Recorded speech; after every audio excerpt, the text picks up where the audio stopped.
আজকে বাসা থেকে বের হওয়ার পর যে এমন একটা পরিস্থিতি ফেস করতে হবে সেটা কল্পনাও করতে পারি নাই। বেশিরভাগ মানুষের এখন কোনো মানবতা নাই। এই কথাটা কেন বললাম, কারণ কোনো মানুষ যদি একটা দোষ করে তাকে সরি বলতে হয়, বাট এই দুইটা ভাইয়ার ভিতরে আমি তেমন কোনো কিছুই দেখতে পেলাম না। উল্টো আরো তারা হাসতেছিল, দোষ করলো সরি বললো না, উল্টো হাসতেছিল। মানে তাদেরকে আর কি বলবো বলেন। Hello everyone, welcome to our new video. আজকে আমরা যাব হচ্ছে আমাদের কিছু কেনাকাটা করতে, আমার আর আমার বোনের জন্য। তো আমরা হচ্ছে অনেক আনন্দ নিয়ে বের হয়ে যাই, হাসি খুশি ভাবে।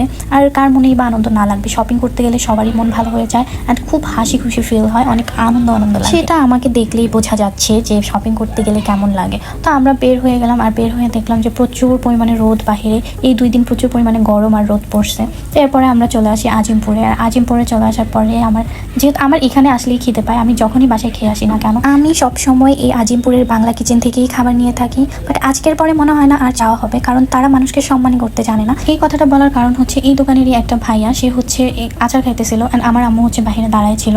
উনি আচারটা দোকান থেকে বাহিরে ঢিল মারছে, তো ওইটা হচ্ছে ফেটে যেয়ে আম্মুর পুরো ড্রেসে ভরে গেছে। তো এরপরেও উনি যে সরি বলবে সেটা পর্যন্ত বলে নাই, বরং সে হাসতেছিল। এখানে যদি অন্য কেউ হইতো অবশ্যই উনি মাইর খাইতো, কারণ পুরো ড্রেসটাই ভরে গেছে। এরপরেও সে সরি বলে নাই। তো এরপরে ওই ভাইয়াটা যে ছিল আরেকজন, সে আমাদেরকে চিনতো। তো সে ভাই বললো যে ও নতুন আসছে, ও কিছু বোঝে না। বাট ভাই, সরি বলার জন্য নতুন আর পুরনো হয় না, যদিও ওই বড় ভাইয়াটা সরি বলছে। এরপরে আম্মু আর কথা বাড়ায় নাই, আম্মু বলছে যে থাক, ছোট মানুষ, কিন্তু ওনার এখানে সরি বলাটা অবশ্যই দরকার ছিল। তো যাই হোক, এরপরে আমরা ওইখান থেকে চলে আসি সোজা শপিং মলে। এইখানে আসার পরে আমি আমার জন্য ক্রপ টপ দেখতেছিলাম, বাট এখানে একটাও পছন্দ হইতেছিল না। ছিল তো ভালোই, আমার কাছে পছন্দ হইতেছিল না। তো এরপরে আমরা বের হয়ে গেলাম। আর এখানে বের হওয়ার পরে আমার আম্মু আর আমার ভাগিনা আমরা খাবে, আর ওর আমরার ভিতরে আমি হচ্ছে ঝাল বেশি নিয়ে নিয়েছিলাম, মনে নাই বলতে যে কম ঝাল দেওয়ার জন্য।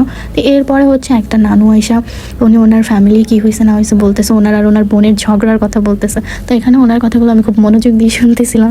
এরপরে আমার বোন আমাকে পানি দিয়ে দিল, পানি মেরে দিল।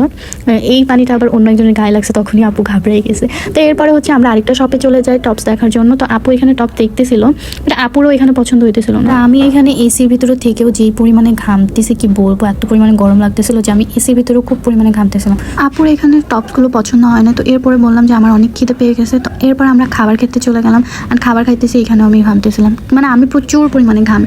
আর আমি এখানে নিয়ে নিয়েছিলাম হচ্ছে আলুর চপ, আম্মু নিয়েছিল হচ্ছে সিঙ্গারা, তারপরে সমোচা, আর আপু নিয়ে নিয়েছিল বুট। আমি আমার আলুর চপ খাওয়া শেষ করে আমার বোনের বুটের ভাগ বসায় দিলাম। আমার অবশ্য বুট অনেক ফেভারিট, আর বুট ভাই অনেক গরম ছিল। আর আমি বললাম আমি ঘামতেছি, এর মধ্যে আমি আবার গরম খাবার খাইতেছি। তো আমি হচ্ছে আর আমার ভিডিও করার মতন এনার্জি থাকে না, যেহেতু আমি প্রচুর পরিমাণে অসুস্থ হয়ে যাই গরমে। তো এরপর আমি আর ভিডিও করি না, আমাদের কেনাকাটা শেষ করে আমরা বাসায় চলে আসি। অ্যান্ড কী কী কিনলাম এটা তোমাদের ভিডিওতেই দেখাই দিচ্ছি।